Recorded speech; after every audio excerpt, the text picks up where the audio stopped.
अध्यक्ष महोदय, बालविवाहाच्या कुप्रथेच्या संदर्भातला हा अत्यंत महत्त्वपूर्ण प्रश्न आहे। सरकारने उत्तरामध्ये राज्यातल्या काही जिल्ह्यांमध्ये 48% 43% अशा पद्धतीचे बालविवाह होत आहेत। या प्रश्नाला अंशतः खरे आहे असं उत्तर दिलेलं आहे, परंतु उत्तरामध्ये राजस्थान सरकारकडे कार्यपद्धतीविषयक मार्गदर्शक सूचनांचा अहवाल मागितला आहे। तो कधी मागितला आहे तर 6/5/2026, म्हणजे हा प्रश्न लागल्यानंतर राजस्थान सरकारकडे या संदर्भातला कार्यपद्धतीविषयीचा मार्गदर्शक अहवाल मागितला आहे आणि त्यामुळे राज्य सरकार किती या संदर्भामध्ये गंभीर आहे असा एक प्रश्न या निमित्ताने माझ्या मनात येतो। माझे 3 स्पेसिफिक प्रश्न आहेत। उत्तराने म्हटलं आहे की 2006चा कायदा राज्यामध्ये अस्तित्वात आहे, 2022 मध्ये आपण या संदर्भातले नियम केलेले आहेत, तर बालविवाह आपण जे काही रोखले असतील तर बालविवाह करण्याचा प्रयत्न करणाऱ्यांच्या विरोधामध्ये कारवाई करण्याचा अधिकार कायद्याने आपल्याला आहे। तर आत्तापर्यंत या संदर्भात किती लोकांवर आणि काय कारवाई केलेली आहे याचा सदनाला माहिती द्यावी। उत्तरामध्ये हे म्हटलंय की अंगणवाडी सेविका, ग्रामसेवक यांच्याकडे या संदर्भातल्या प्रश्नांची जबाबदारी दिली आहे, पण या प्रश्नाचा बारकाईने अभ्यास केला तर हा प्रश्न काही विशिष्ट जिल्ह्यांमध्ये अत्यंत गंभीर स्वरूपाचा आहे। बीड असेल, संभाजीनगर असेल, परभणी असेल, प्रश्नाचं गांभीर्य लक्षात घेता असे जे 3, 4, 5 बालविवाहग्रस्त जिल्हे आहेत यांच्यामध्ये जिल्हाधिकाऱ्यांच्या नेतृत्वाखाली बालविवाह रोखण्याकरता कृती दल गठीत करण्याचा निर्णय सरकार करणार का, हा माझा दुसरा प्रश्न आहे।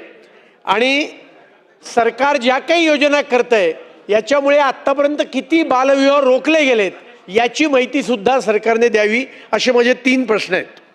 चला मंत्री महोदय। अध्यक्ष महोदय, सन्मान्य वरिष्ठ सदस्य अतुलजींनी बालविवाहाच्या संदर्भातला एक महत्त्वपूर्ण प्रश्न हा आज सभागृहामध्ये उपस्थित केलेला आहे।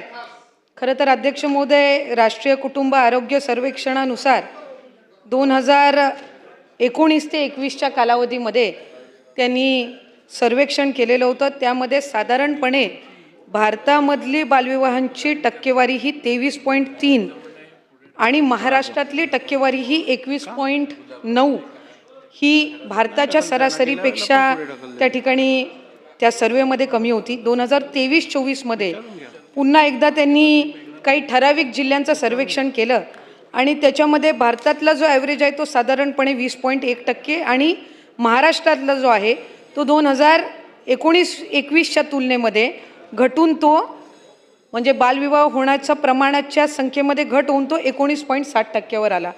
तरी अध्यक्ष महोदय, ज्या महत्त्वपूर्ण विषयाच्या संदर्भामध्ये सन्मान्य सदस्य महोदयांनी या ठिकाणी सूचना केलेल्या आहेत, खरं तर 2018-19च्या कालावधीमध्ये बालविवाह रोखण्यात आलेले 147 होते आणि त्याच्यामधल्या 10 जणांवर FIR दाखल झाला होता। 19-20 मध्ये 240 होते, 20-21 मध्ये 519 होते, 21-22 मध्ये 831 होते आणि 22-23 पासून आपण याच्यामध्ये जे अधिक प्रमाणामध्ये जे काही गुन्हे दाखल करणं असेल किंवा त्याच्या तक्रारी अधिकाधिक चाइल्ड हेल्पलाईन जी असेल याच्यामधनं ज्या काही तक्रारी आल्या या संदर्भामध्ये जी काही आपण कारवाईची प्रक्रिया जी वाढवली, 22-23 मध्ये 930 रोखले गेले आणि त्याच्यामध्ये 81 FIR झाले। 23-24 मध्ये 1253 रोखले गेले आणि 108 वर FIR झाले। 24-25 वर 1495 रोखले गेले याचा अर्थ असा की जे निदर्शनास म्हणजे येण्याचं प्रमाण हे वाढलं आणि त्याच्यामुळे बालविवाह होण्याचं प्रमाण जे आहे ह्याच्यामध्ये घट व्हायला सुरुवात झाली आणि 25-26 मध्ये साधारणपणे आत्तापर्यंत आपण 1434 हे रोखलेत आणि 136 FIR झालेले आहेत। अध्यक्ष महोदय, याच्यामध्ये अधिकाधिक बालविवाह होण्याचे जे प्रकार आहेत हे निदर्शनास यायला लागलेले आहेत स्थानिक प्रशासनाच्या आणि त्याच्यावर कारवाई करण्याचं प्रमाण हे वाढलेलं आहे। आणि आत्ता आपण बालविवाहामध्ये सहभागी होणारे दोन्ही कुटुंब, तिथले भटजी, तिथलं वाजंत्री सहभागी होणारे ग्रामस्थ ह्या सगळ्यांवर आपण गुन्हे हे त्या ठिकाणी दाखल करत असतो. त्याच्यामुळे निदर्शनास येण्याचं प्रमाण हे वाढलेलं आहे. आणि राजस्थानच्या सरकारला जे पत्र दिलेलं आहे ते साधारणपणे लग्नपत्रिकेमध्ये त्यांनी मुलीच्या आणि मुलाचं, वर आणि वधूचं बर्थ डेट त्यांनी त्याच्यामध्ये नमूद करावी असं त्या संदर्भातलं राजस्थानच्या सरकारकडे आपल्या इथून आयोगाकडनं म्हणजे कशा पद्धतीने ते करतायत तर ते अंमलात आणण्याच्या दृष्टिकोनातून महाराष्ट्र सरकारच्या वतीने किंवा विभाग म्हणून आपण त्याच्यामध्ये ग्रामविकास विभाग आणि विधी व न्याय विभाग यांच्यासोबत त्याच्यामध्ये आपण त्यांच्यासोबत समन्वय साधून हे आपल्याही राज्यामध्ये तो नियम आपल्याला आणता येईल का तर या संदर्भामध्ये योग्य ती कारवाई केली जाईल. जिल्हाधिकाऱ्यांच्या अध्यक्षतेखाली जिल्हा कृती दल ग्राम संरक्षण कक्ष तालुका स्तरावर ग्रामपंचायत स्तरावर हे कार्यरत आहेत आणि ते अधिकाधिक सक्षम करण्याचं काम हे सुरू आहे. जरीही 2019-21च्या सर्वेमधल्या तुलनेमध्ये 2023-24च्या तुलनेमध्ये जरी संख्या घटलेली असली तरीही ती पुढच्या 5 वर्षाच्या कालावधीमध्ये 10% आत आणण्याच्या दृष्टिकोनातून आपण त्या ठिकाणी कारवाई ही करत आहोत.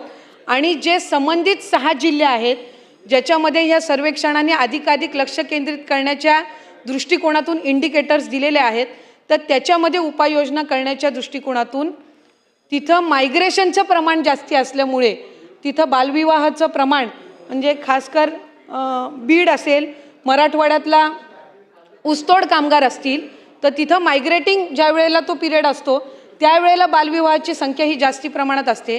तर अशा वेळेला तिथल्या त्या कामगारांपर्यंत ऊसतोड कामगारांपर्यंत पोचून त्या कालावधीसाठी बालसंगोपन केंद्र, बालगृह याच्यामध्ये त्या मुलांना किंवा मुलींना हे त्यांनी ठेवावं आणि ह्यासाठीची अधिकची सुविधा करण्याची सुद्धा एक तयारी ही विभागाची आणि शासनाची आहे.